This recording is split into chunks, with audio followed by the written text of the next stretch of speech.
안녕하세요, 독자님들 경제용입니다. 오늘이 벌써 2026년 4월 6일 월요일이네요. 네, 시간이 참 빠릅니다. 주말은 좀 잘 보내셨나요? 네. 근데 주말 내내 참 최근 시장이 엄청난 변동성으로 막 요동치고 있잖아요. 그래서 마음이 편치만은 않았는데요. 오늘 이 변동성 장세 속에서 독자님들의 투자를 돕기 위해 서울경제신문 증권부 기사들을 아주 깊숙하게 파헤쳐 보려고 합니다. 네, 하락장에서 손실을 본 구고버스의 함정부터 시작해서 시장에 숨겨진 구조적 문제들을 짚어볼 예정이죠. 맞아요. 그리고 한 달 만에 89% 폭등한 건설주 이야기랑 또 조단위 몸값이 오가는 증권업계 그 M&A 소식까지 쭉 준비를 했죠. 네, 겉으로 보이는 방향성만 믿었다가는 뒤통수 맞기 쉬운 현상들, 이른바 시장의 착시라는 주제로 오늘 하나씩 분석해 보겠습니다. 좋습니다. 독자님들도 시장 방향을 정확하게 예측했는데 막상 계좌 잔고가 막 녹아내린 경험 있으신가요? 약간 밑빠진 독에 물을 붓거나 내려가는 에스컬레이터를 억지로 거슬러 올라가는 느낌이랄까요? 네네, 진짜 답답하죠. 방향을 맞췄는데 돈이 줄어든다니 뭔가 단단히 잘못된 것 같잖아요. 그러니까요. 기사를 보니까 지난 2월 27일부터 4월 3일까지 코스피 지수가 한 13.88% 정도 하락했더라고요. 이게 중동전쟁 우려나 이란발 지정학적 위기 때문이잖아요. 네, 맞습니다. 방향은 명확하게 우하향이었죠. 근데 중요한 건 같은 기간 25거래일 중에서 지수가 1% 미만으로 움직인 날이 단 4일에 불과했다는 겁니다. 와, 4일이요? 하루가 멀다 하고 극심하게 널뛰기 장세였다는 거네요. 여기서 잠깐 투자자분들을 위해 인버스와 곱버스 개념부터 좀 짧게 짚고 넘어가죠. 인버스는 지수가 하락할 때 수익이 나는 상품이잖아요. 그렇죠. 그리고 곱버스, 정확히는 레버리지 상품은 그 하락폭이나 상승폭의 2배 수익이나 손실을 추종하는 상품을 말합니다. 그럼 코스피 200이 14.47% 하락했으니까 당연히 2배수 곱버스는 이론적으로 한 28.94% 수익이 나야 하는 거 아닌가요? 네, 산술적으로는 그렇습니다. 하지만 실제 해당 기간에 그 KODX 200 선물 인버스 2X ETF 수익률을 보면 고작 13.87%에 불과했습니다. 진짜요? 내 수익의 거의 절반이 허공으로 그냥 증발해버린 거네요. 아니, 반대편도 마찬가지인가요? 맞아요.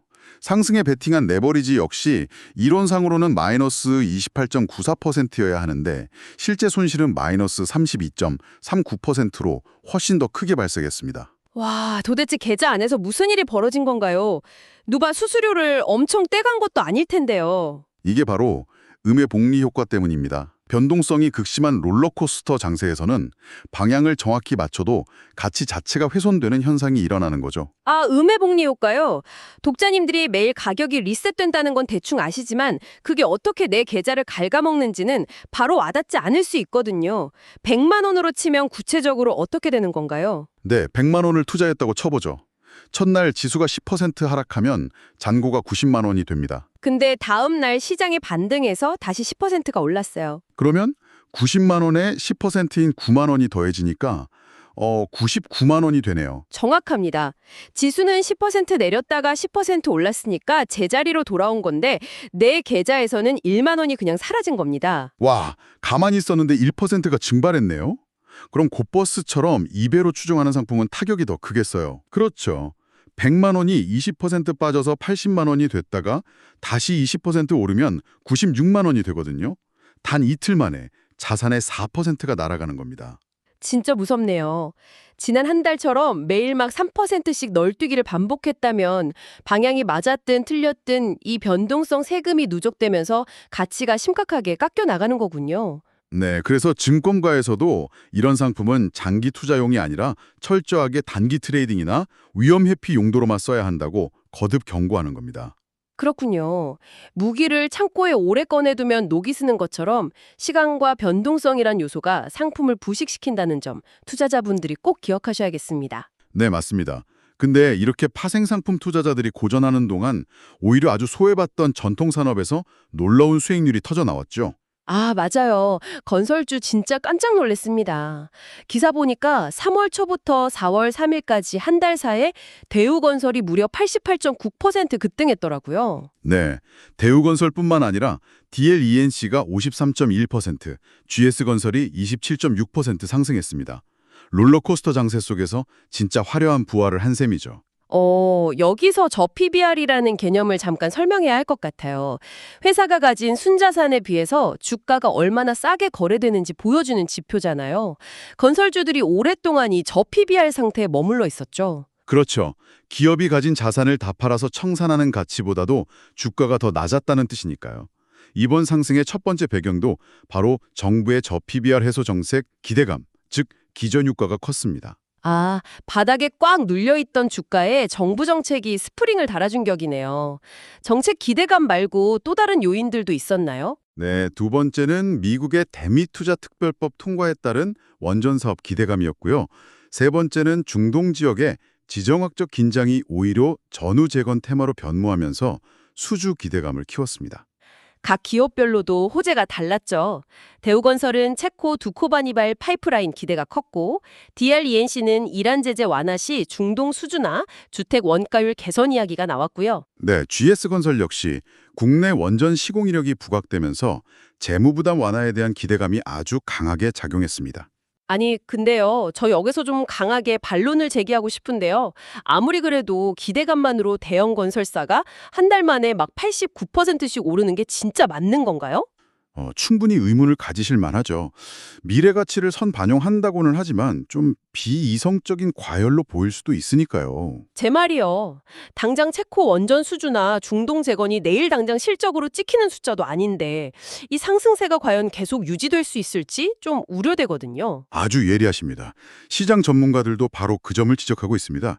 이제는 실체, 즉 진짜 수주 실적을 확인해야 할 때라는 거죠. 그러니까 용수철이 튀어오른 이후에 그 높이를 유지하려면 진짜 실적이 뒷받침돼야 한다는 말씀이네요. 당장 2분기 상황은 어떤가요? 하나증권연구원 분석을 보면 현실이 녹록치만은 않습니다. 호르무즈 해협 봉쇄가 장기화되면서 자재비가 상승하고 있고 공기 지연 리스크도 만만치거든요. 아, 그게 당장 2분기 실적에 아주 치명적인 변수가 될 수 있다는 거군요. 결국 기대감으로 올랐지만 당장의 원가 부담 같은 현실의 벽을 넘어야 한다는 점 독자님들도 리스크 점검을 꼭 하셔야겠습니다. 네, 맞습니다. 밸류에이션 정상화라는 1차 관문은 통과했지만 앞으로는 진짜 숫자를 증명해야 하는 아주 혹독한 검증 구간입니다. 이로 넘어가 보죠. 네, 이 엄청난 자금을 주무르는 금융투자업계 자체의 체질, 즉 거버넌스 관련해서도 흥미로운 기사가 있었죠. 바로 증권사 이사회 성비 불균형 이슈입니다. 맞아요. 열대 증권사 중에서 여성 사회이사가 2명 이상인 곳이 한국투자증권, NH투자증권, KB증권 이렇게 딱 세 곳뿐이더라고요. 네, 자본시장법상 자산 2조 원 이상 상장사는 최소 1명 이상의 여성이사를 의무적으로 선임해야 하는데요. 나머지 7곳은 딱 이 의무 규정만 겨우 맞춘 셈입니다. 한마디로 그냥 기계적 균형만 맞췄다는 비판이네요. 신한금융지주 같은 곳은 여성 비율이 44%나 되던데 증권업계는 참 많이 보수적이네요. 그렇죠. 이사회의 다양성이 중요한 이유는 단순히 성비 구색을 맞추기 위해서가 아닙니다. 획일화된 집단에서는 리스크를 감지하지 못하고 집단 사고의 함정에 빠지기 쉽거든요. 아, 과거의 부동산 PF 사태나 불안전 판매 사태 같은 것들도 결국 비슷한 배경을 가진 사람들이 모여서 단기 수익만 줬다가 거대한 시스템 리스크를 놓친 거라는 지적도 있죠. 아주 정확합니다. 이렇게 가장 보수적인 거버넌스를 가진 증권사나 IB들이 밖에서는 가장 혁신적이고 트렌디한 비상장 기업들을 차지하려고 치열한 전쟁을 벌인다는 게 참 아이러니하죠. 진짜 그렇네요. 증권사들이 지금 엄청 군침을 흘리는 매물이 시장에 나왔잖아요. 화장품이나 의료기지 투자자분들이라면 완전 솔깃할 만한 바인 매각 소식이죠. 네, 사모펀드 프리미어 파트너스가 지분 약 87%를 보유한 바임의 경영권 매각에 착수했다는 소식인데요. 바임하면 간판 제품인 주벨룩이랑 스킨부스터가 딱 떠오르잖아요. 스킨부스터라는 게 그 피부 재생을 돕는 물질을 말하는 거죠. 엄청나게 급성장했어요. 영업이익도 작년에 804억 원이나 되고요. 제조업에서는 상상도 못할 수익성이죠. 이런 경이로운 실적 덕분에 현재 예상 매각가가 무려 1조에서 2조 원대로 거론되고 있습니다. 와, 1, 2조 원이요? 프리미어 파트너스 입장에서는 그야말로 엄청난 잭팟이 터진 거네요. 근데 K뷰티 인기가 글로벌로 퍼지면서 해외 원매자들 관심도 엄청 높다면서요? 네, 그래서 시장 영향력이 엄청납니다. 비상장 기업인 바임이 조 단위 몸값을 인정받으면 비슷한 기술을 가진 상장사들의 밸류에이션 상단도 통째로 올라가는 재평가가 일어나거든요. 아, 그래서 일반 투자자분들도 비상장 메가딜의 흐름을 잘 지켜보셔야 하는 거군요. 그런데 의료기기나 뷰티 시장은 트렌드가 워낙 빨리 바뀌잖아요. 변수나 리스크는 없나요? 아주 중요한 포인트입니다. 이 시장의 가장 큰 리스크가 바로 극단적으로 짧은 기술주기입니다. 어제 유행하던 성분이 오늘은 구식 취급을 받기도 하니까요. 맞아요.